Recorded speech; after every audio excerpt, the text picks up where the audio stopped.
আরে ভাবি যে, আসেন আসেন। কেমন আছেন ভাবি? এই তো ভালো আছি। বাসার গেট খোলা, ভাবি কি করতেছেন এখানে? একা একা বসে লুডো খেলতেছি। কেমন যাচ্ছে তাই? দিনকাল? বলেন। দেখে সাথে আমিও খেলতে পারি কিনা? আসেন আসেন বসেন, একসাথে খেলি। অনেকক্ষণ যাবত একাই খেলতেছি। আচ্ছা ভাবি, ভাই কোথায়? ভাইকে যে দেখছি না। এই তো ভাবি ফোন দিয়েছিলাম, রাস্তায় আছে, আসতেছে। ও আচ্ছা, তাহলে আসেন লুডো খেলি। আচ্ছা আমি আসেন। চলো। অনেকদিন পর লুডো খেলতে আসলাম। হ্যাঁ ভাবি, একা একা খেলি তো ভালোও লাগে না। আপনি আসছেন, ভালোই হয়েছে।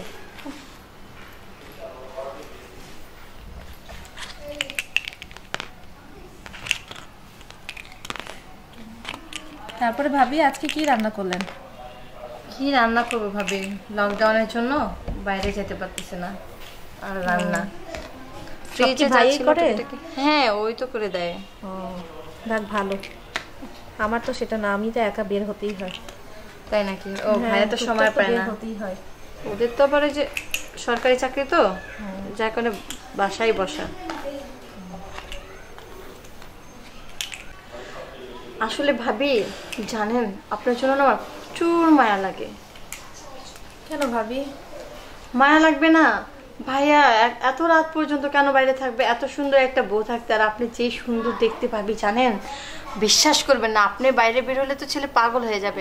আর শুনেন, আমি একটা কথা বলে রাখি, ভাইয়াকে এত বাইরে থাকার জন্য বলবেন না, ঠিক আছে? সেজন্য তাড়াতাড়ি বাসা আছে। ছেলে মানুষ বলা যায় না, বাইরে যত থাকবে ততই ক্ষতি। কি করবো ভাবি, সংসারের জন্য তো করতেই হয়। হ্যাঁ করতে হয়, কিন্তু ভাবি এতটা প্রশ্রয় দিয়েন না স্বামীকে। আপনি তো খুব ভালো মানুষ, স্বামীকে বেশি লাই দেন। একটু টাইটে রাখতে হয় ছেলেদের, বুঝেন না কেন? একটু সুযোগ পাইলে অন্য মেয়েদের সাথে টিসপিটে শুরু করে দেবে। ভাবি আমি আপনার ভালোর জন্য বলি, আমার খুব ভালো লাগে আপনাকে। আর সত্যি ভাবি আপনি খুব ভালো মানুষ, বুঝছেন? আচ্ছা ঠিক আছে, মাথায় থাকলো। হ্যাঁ কিন্তু ভাইয়া ভাবি আপনাদের ভাই তো সেরকম না। সেরকম না, এটা আমরাও বলি, কিন্তু ছেলে মানুষকে চোরে কি চুরি করে সামনে বলে যে আমি চুরি করেছি? তো সেটাই বললাম ভাবি, এটাও করেন না ভাবি, কারণ আপনি খুব একটা ভালো মানুষ, সুন্দর ভাইও তো সুন্দর, যার কারণ নজর পড়ে যেতে পারে, বুঝেন না কেন? ঠিকই বলেছেন, এখনকার যুগ তো অবশ্য যেহেতু। হ্যাঁ মাঝে মাঝে ফোনটা একটু দেখবেন, ঠিক আছে? কার সাথে কথা বলে কি করে এগুলো খোঁজ খবর রাখার আপনার দায়িত্ব তো, আপনি তো বউ, এটা বুঝতে হবে না আপনার? সেটাই ভাবি। আচ্ছা ভাবি, আমার না আজকে প্রচুর মানে ই লাগতেছে। আমি খারাপ লাগছে ভাবি? না খারাপ না, মানে একটু সময়ের দরকার, আমি একটু জায়গায় যাবো। কিছু নাস্তা পানি করে যা। না ভাবি আজকে আর কিছু খাবো না, অন্যদিন আসে ভাইয়াকে বলবেন বাজার করতে, বেশি করে খেয়ে যাবো। আচ্ছা ঠিক আছে? আরে সামনের গেটটা খোলা কেন? ওই ভাবি আসছিল তো সেই জন্য কি ভাই খুলে রাখছি। ভাই কেমন আছেন আপনি? জি আলহামদুলিল্লাহ, ভালো আছেন?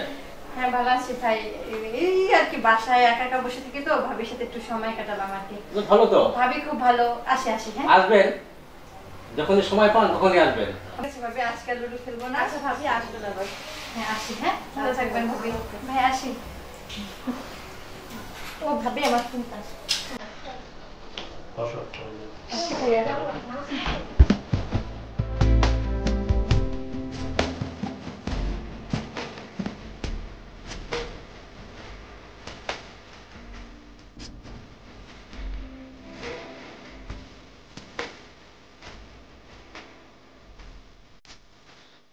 একটু দেরি হলো কেন?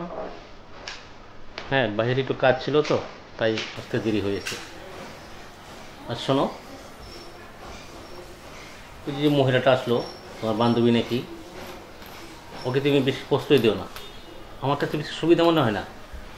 ও আমাদের মাঝখানে খুব গিরিঙ্গি লাগাইব, আমার কথা তোমার কাছে খারাপ বলবে, আবার তোমার কথা আমার কাছে খারাপ বলবে। মানুষ তো সুযোগ খুঁজে, দুর্বলতার সুযোগ খুঁজে, দুর্বলতার সুযোগ খুঁজে কঠিনভাবে আঘাত করে, কিন্তু জানো না সকলকে বিশ্বাস করা ঠিক না। তুমি ওনার কথা বাদ দাও। উনি তো খারাপ কিছু বলে নাই। উনি তো আমরা কত অভাব অনটনে আছে উনি তো দেখতেছে, সেই জন্য উনি সেই পরিপ্রেক্ষিতে আর কি আমাদেরকে বলেছে। আসলে খেলি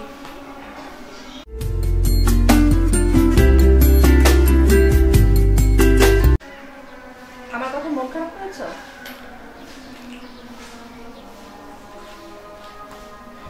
মন খারাপ করো না, এটা আমাদের একটা ছোট সংসার, এটা যদি না চালাতে পারি ঠিক মতো তাহলে তো মানুষ খারাপ বলবেই। না মন খারাপ করার কিছু নেই, কিন্তু আমাদের ব্যর্থতার কথা মানুষকে না বলাটাই ভালো।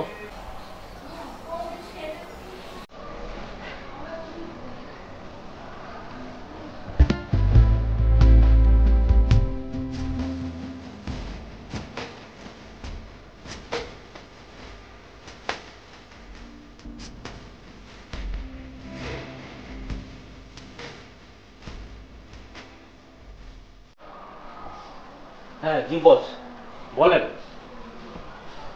হ্যাঁ জি জি জি। সারোয়ার আলম, তুমি কোথায় আছো? বাড়ি মজা লাগে রক্তে আমারে ডাকে, তাড়াতাড়ি চলে আসো। এত কার সাথে কথা বলছি দেখি তো গিয়ে।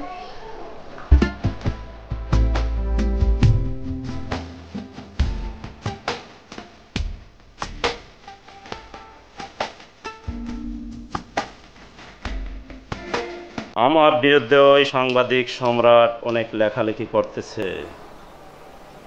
ওকে বেশি না, 2 রাউন্ড গুলি করে ওকে দুনিয়া থেকে সরিয়ে দাও, ঠিক আছে?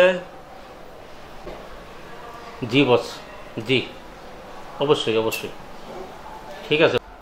হ্যাঁ বস, সম্রাট, ওই সাংবাদিক সম্রাট, কি বলেন না রে বস, ওরা তো আজকে রাত্রের ভিতরে শেষ করে দিব, ফিনিশ ফিনিশ বানাই দেব, নো টেনশন। হ্যাঁ বস, আমি করব অবশ্যই, আজকে রাত্রের ভিতরেই করবো এটা, কি বলেন? আরে এটা আমার কাছে কিছুই না, প্রচুর পাতার পানির মতো। হ্যাঁ আপনি এটা নিয়ে কোনো টেনশন করেন না বস, আমি আজকের ভিতরে তাহলে খতম করে দিব। হ্যাঁ হ্যাঁ হ্যাঁ জি বস। ঠিক আছে, তুমি তোমার কাজে বেরিয়ে যাও।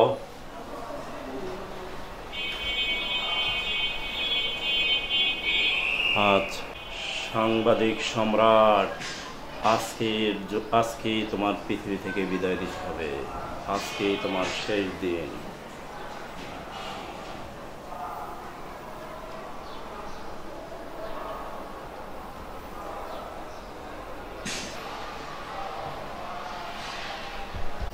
ও এত দূর চলে গিয়েছে, অপরাধ জগতেও চলে গিয়েছে।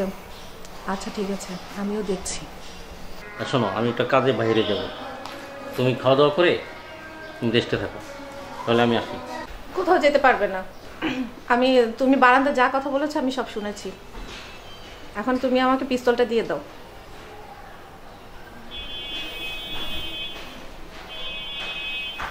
দাও, পিস্তল দাও। পিস্তল দিয়ে তুমি কি করবে? তুমি অপরাধ দাও বলছি, আমাকে পিস্তলটা দাও, আমি ওইটা ডাস্টবিনে ফেলে দিব। তুমি অপরাধ জগতে পা রেখেছ, আমি এটা হতে দিব না। দাও। এবার আপনি শোনো, তুমি যখন অপরাধমূলক কোনো কাজ পছন্দ করো না, তাহলে এই পিস্তলটা আমি যাকে টেনেছি আমি তাকে ফেরত দিয়ে দেবো। দাও।